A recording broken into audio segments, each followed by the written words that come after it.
Hello guys, welcome back to another video of the channel Haven Training University. మన video చేసి చాలా రోజులు అయిపోయింది, కాకపోతే ఈ రోజు మొత్తం గ్యాప్ ని ఫిల్ చేసేద్దాం.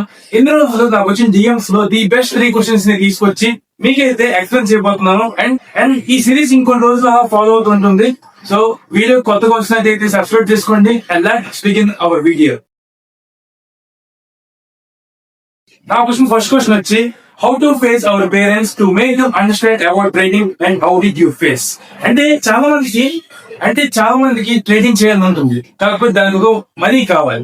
మనీ కావాలంటే ఇంట్లో ఒప్పించాలి. అంటే చాలా మంది వరకు స్టూడెంట్స్ ఉంటారు కదా, అలాంటి వాళ్ళకి నేను చెప్పాల్సింది ఏంటంటే, ఫస్ట్ ట్రేడింగ్ అనే మైండ్ ని మీరు ట్రేడింగ్ చేద్దాం అనుకుంటున్నారు, కానీ ఫస్ట్ ప్రాక్టీస్ చేయండి విత్ డెమో అకౌంట్స్. దాని తర్వాత మీకు కొంచెం ఎక్స్పీరియన్స్ వస్తుంది.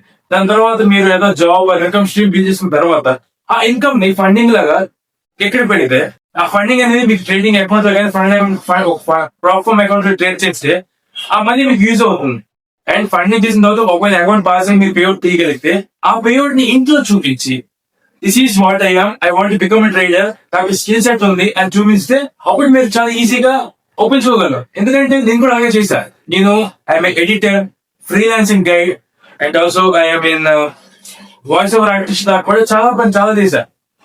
ఇవన్నీ చేస్తే నాకు నెలకి సంథింగ్ అరౌండ్ 60,000-70,000 వచ్చేది. సో ఆ మనీని 5K అకౌంట్స్ 5,000 అన్నట్టు కొంచెం పెట్టుకుంటూ వచ్చారు. అండ్ అఫ్ కోర్స్ కొంతమంది మా మదర్ అలా చేశారు, కానీ చాలా మంది 90% ఆఫ్ మనీ నా పరంగా నేను సంపాదించుకున్న మనీ పెట్టుకున్నాను అనమాట. సో ఆ విధంగా కన్విన్స్ చేయడానికి నాకు ఒక కీ దొరికింది. ఆ విధంగా నేను అకౌంట్ బై చేస్తూ, అకౌంట్ పాస్ అయ్యే వరకు ట్రై చేస్తూ, అకౌంట్ పాస్ అయిన వెంటనే పేఅవుట్ చేసిన వెంటనే ఆ పేఅవుట్ ఇంట్లో చూపించి, దిస్ ఈస్ వాట్ ఐఎమ్, ఇది నా స్కిల్ అని చూపించి నేనైతే ఇప్పుడు దాకా తీసుకొచ్చి వచ్చాను. సో మీకు కూడా ఏదో చెప్తున్నా. అండ్ సెకండ్ క్వశ్చన్ ఏంటంటే, how to fix hour psychology in trading. So psychology fix చేసుకోవడం చాలా ఇంపార్టెంట్ ట్రేడింగ్ లో. ఎందుకంటే అదే 90% ఒక పిల్లర్ లాగా నిలబడిపోతుంది. 90% ఒకటి రిస్క్ మేనేజ్మెంట్, రెండు సైకాలజీ. ఈ రెండు ఒకవేళ డిస్టర్బెన్స్ ఉంటే మాత్రం మీరు ఓవర్ రిస్క్ చేస్తే అకౌంట్స్ పోతాయి, మీకు సైకాలజీ బాగాలేకపోతే అకౌంట్స్ పోతాయి, మీరు డిప్రెషన్ కూడా హ్యాండిల్ చేయలేరు అనమాట. సో ఏం చెప్తున్నా అంటే, మీరు ఏ రకమైన మనిషి అని చెప్పి మీరు ఫస్ట్ అసెస్ చేసుకోవాలి. అంటే ఇది అర్థం ఏంటంటే, మీరు పేషెన్స్ తక్కువ మనిషా, పేషెన్స్ ఎక్కువ మనిషా, లేదా మీరు ఇప్పుడు ఒక అకౌంట్ పోయిన వెంటనే ఇంకో అకౌంట్ కొనే స్థాయిలో మీరు ఉన్నారా, లేకపోతే ఒక అకౌంట్ పోయిన తర్వాత మళ్ళీ నెక్స్ట్ మంత్ వరకు మీరు అకౌంట్ కొనే స్థాయిలో ఉన్నారా? మీ స్ట్రాటజీ అనేది మీ మైండ్ సెట్ కి అగెనెస్ట్ గా ఉందా, లేదా మైండ్ సెట్ డైరెక్షన్ లో ఉందా అని చూపించి మీరు చూసుకుంటారు. ఒకవేళ మీ మైండ్ సెట్ డైరెక్షన్ ఒకటి ఉండి మీ స్ట్రాటజీ ఇంకో వేలో ఉంటే సైకాలజీ డిస్టర్బ్ అవుతుంది, మీ ట్రేడింగ్ జర్నీ మాత్రం డిస్టర్బ్ అవుతుంది. సో మీరు ఫిక్స్ చేసుకుంది ఏంటి అంటే, అకౌంట్ పోగానే ఇంకో అకౌంట్ వెంటనే బై చేయగలిగితే మీ సైకాలజీ కొంచెం పర్లేదు. ఎందుకంటే మీకు మేజర్ ఇన్కమ్ సోర్స్ ఉంది. ఒక 5,000 పోయినా పర్లేదు, ఒక 10,000 to 50,000 పోయినా పర్లేదు 1 month లో అనుకుంటే మీరు కొంచెం ఫ్రీగా చేయగలరు. బిజినెస్ తక్కువ అంటే అఫ్ కోర్స్ ట్రైనింగ్ లో మీరు ఖచ్చితంగా సక్సెస్ అవ్వలేదు.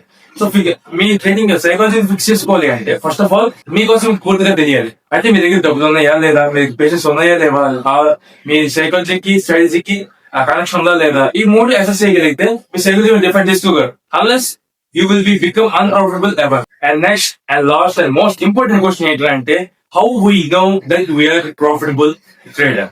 సో ఇప్పుడు ఒక 5,000 అకౌంట్ బై చేశారు, 5,000 అకౌంట్ బై చేసి పాస్ అయిపోయారు, ఒక పేఅవుట్ తీశారు. ఒక పేఅవుట్ తీశారు for overall 2 to 3 years hard work కి మీరు ఒక పేఅవుట్ తీయగానే ప్రాఫిటబుల్ అయిపోలేరు. ఎందుకంటే ప్రాఫిటబుల్ ట్రేడర్ అంటే విన్నింగ్ స్ట్రీక్స్ ని మెయింటైన్ చేసేవారు. ఇప్పుడు ఫర్ సపోజ్ నేనే ఉన్నాను అనుకుందాం, ఈ వీక్ నాకు $1,000 పేఅవుట్ వచ్చింది, అండ్ నెక్స్ట్ ఈ మంత్ నాకు $1,000 పేఅవుట్ వచ్చింది, అండ్ నెక్స్ట్ మంత్ నాకు పేఅవుట్ కూడా రాలేదు. So I'm I profitable? No. ఒకవేళ ఈ మంత్ నాకు $500 వచ్చింది, నెక్స్ట్ మంత్ 500 వచ్చింది, అండ్ నెక్స్ట్ మంత్ మళ్ళీ 500 వచ్చింది, ఇలా కంటిన్యూస్ గా ఒక 6 months 500 వచ్చాయి. So am I profitable? Somewhat.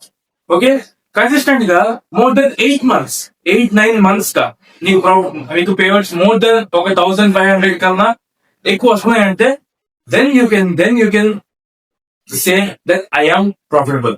ఎందుకంటే ట్రేడింగ్ లో ప్రాఫిట్స్ రావడమే గొప్ప. ట్రేడింగ్ లో ప్రాఫిట్స్ రావడం గొప్ప కాదు, ట్రేడింగ్ లో ప్రాఫిట్స్ మేనేజ్ చేయడం గొప్ప. 1 month మీకు కన్సిస్టెంట్ గా పేమెంట్స్ వస్తేనే మీరు ప్రాఫిటబుల్ అయినాయి.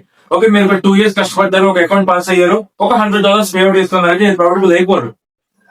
మీరు ప్రాబబుల్ ఎప్పుడు అవుతారంటే కన్సిస్టెంట్ గా అదే 100 ని కన్సిస్టెంట్ గా తీసుకోగలుగుతున్నారా అని చెప్పి. ఎందుకంటే మేబీ అది లక్ కూడా అవ్వచ్చు కదా. ఎందుకంటే మీరు ట్రేడర్ అయితే మీకు బాగా మీరు ఒక ట్రేడర్ అయితే మీకు బాగా అర్థం అవుతుంది. ఎందుకంటే ఆ ట్రేడర్ అనేవాళ్ళు ఎన్నో ఎన్నో అకౌంట్స్ పోగొట్టి ఈ స్టేజ్ కి వస్తారు అనమాట. ఆ స్టేజ్ కి వచ్చినప్పుడు ఆ స్టేజ్ నిలబెట్టుకుంటేనే ఆయన ప్రాఫిటబుల్ అవ్వగలరు. Unless you will be become unprofitable ever. So ఈ వీడియో అయితే